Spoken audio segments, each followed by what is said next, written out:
لک الحمد یا اللہ الصلاۃ والسلام علیک یا رسول اللہ اما بعد۔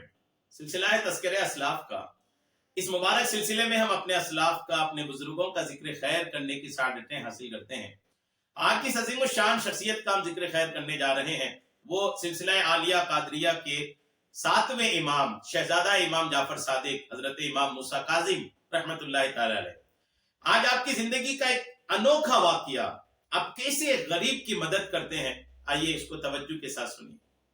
عیسیٰ بن محمد مغیث قرشی رحمت اللہ علیہ نے بیان کیا، جبکہ ان کی عمر 90 سال ہو چکی تھی، فرماتے ہیں کہ میں نے جوانیہ بستی میں ام عظام نامی کنویں کے پاس تربوز، ککڑی اور کدو کی فصل کاشت کی، یعنی ان چیزوں کی فصل تیار کی، کھیتی لگائی۔ جب کھیتی تیار ہو گئی اور کٹائی کا وقت قریب آیا تو ٹڈیوں نے، ٹڈی جو حملے ہوتے ہیں نا، ہزاروں لاکھوں کی تعداد میں ٹڈی ہوتے ہیں، یا جس کھیت پہ حملہ کریں اس کھیت کی تو یہ ملیا میٹ کر دیتی ہیں۔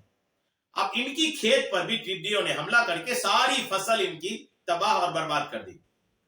عیسیٰ بن محمد مغیث کہتے ہیں کہ میں کھیت اور 2 اونٹوں کی قیمت کے سلسلے میں 120 دینار کا مقروض ہو چکا تھا۔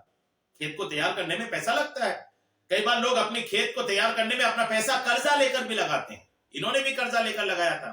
یہ کہتے ہیں کہ کھیت تو برباد ہو گئی، میں 120 دینار کا قرضہ بھی ہو چکا تھا۔ میں اسی پریشانی کے عالم میں اپنے کھیت کے پاس بیٹھا تھا کہ اب کیا ہوگا، جس کھیت سے آمدنی سے میں قرضہ پڑھا تھا وہ تو کھیت ہی خراب ہو گئی۔ بیٹھا تھا کہ اچانک حضرت امام موسیٰ کاظم رحمت اللہ علیہ تشریف لائے اور سلام کرنے کے بعد پوچھا تمہارا کیا حال ہے، کیوں پریشان لگ رہے ہو؟ وہ کہتے ہیں کہ میں نے عرض کیا کہ میں ٹوٹے ہوئے پھل کی طرح رہ گیا ہوں، ٹڈیوں نے حملہ کر کے میری ساری فصل کھا لی ہے۔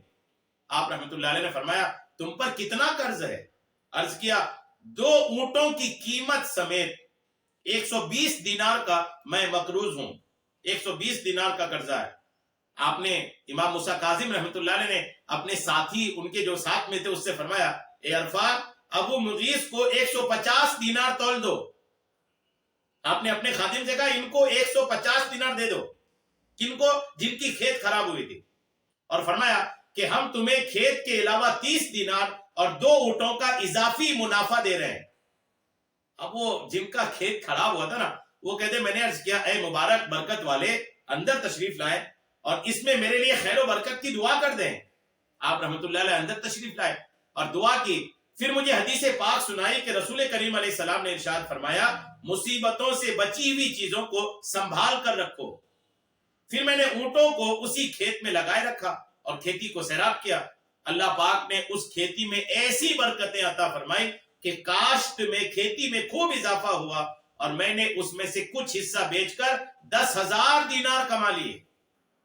امام موسیٰ کاظم نے ایک بہت پیاری بات بتایا کہ مصیبتوں سے جو بچی ہوئی چیز ہے اس کو سنبھال کر کے رکھو، اس میں برکت ہے۔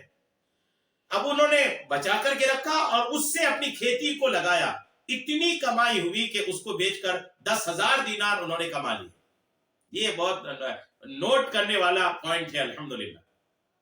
تاریخ بغداد کی جلد 13 کی صفحہ 30 میں یہ باتیں لکھی ہے۔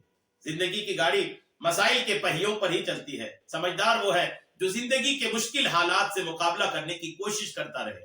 مسائل زندگی کو کوسنے سے کچھ نہیں ہوگا، اللہ پاک کی بارگاہ میں سر کو جھکائیے کہ قلب مضطر یعنی بے قرار دل کے ساتھ دعا کرنے سے مسائل حل ہو سکتے ہیں۔ گھنٹوں ملکی، سماجی اور معاشرتی پہلوؤں پر فقط بحث و مباحثہ کرنے کے بجائے آگے بڑھ کر کسی غریب مسلمان کا ہاتھ تھامیں اور اپنی حیثیت کے مطابق اس کی مدد کریں، دوسروں کے مسائل حل کریں، آپ کے مسائل بھی حل ہوتے چلے جائیں گے۔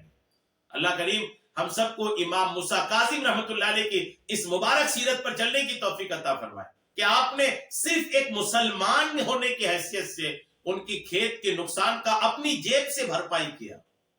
کیا شان ہے امام موسیٰ کاظم رحمت اللہ علیہ کی۔ اللہ کریم کی ان پر خوب رحمتیں ہوں، اللہ کریم ان کے مزار پر خوب رحمتوں کا نزول فرمائے، آمین، بجاہ النبی الامین صلی اللہ تعالی علیہ وسلم۔